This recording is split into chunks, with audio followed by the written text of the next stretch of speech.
అప్పట్లో జగన్మోహన్ రెడ్డి గారు అధికారంలో ఉన్నప్పుడు మనల్ని ఎవడరా ఆపేదన్నారు. ఒకసారి మీరు ఋషికొండ ప్యాలెస్కి వెళ్ళినప్పుడు అక్కడ జగన్మోహన్ రెడ్డి గారి ప్రభుత్వం ఆపడం జరిగింది. ఓకే.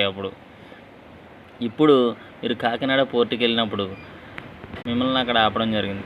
మీరేమంటారు? నేను పోర్టుకి వెళ్ళినా నన్ను అక్కడక్కడే తిప్పుతున్నా తప్ప లోపల తీసుకెళ్ళట్లేదని.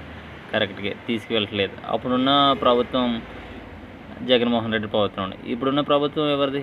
మీదే కదా, మీరు అందులో పార్ట్నరే కదా. మరి మిమ్మల్ని ఎవరు ఆపుతారు ఇక్కడ? మిమ్మల్ని ఆపేది మీ నాయకుడు మాత్రమే ఆపుతాడు. అది నాయకుడు చంద్రబాబు నాయుడు గారు. నీకు ముందే చెప్పానుగా, మిమ్మల్ని ఇబ్బంది పెట్టేది, మిమ్మల్ని ఆపేది, మీరు టార్గెట్ అయ్యేది జగన్మోహన్ రెడ్డికి కాదు, జగన్మోహన్ రెడ్డి ప్రభుత్వానికి కాదు. మిమ్మల్ని టార్గెట్ చేసి చంద్రబాబు నాయుడు గారు మాత్రమే. మిమ్మల్ని ఎలా అనగదొక్కాలో ఆయనకి తెలుసు, ఆయన అనగదొక్కుతారు. చెప్పానుగా ముందే. అందుకనే మీ ఎర్ర టవల్ బ్యాచ్కి చెప్తున్నా, చంద్రబాబు నాయుడు గారి దగ్గర చాలా జాగ్రత్తగా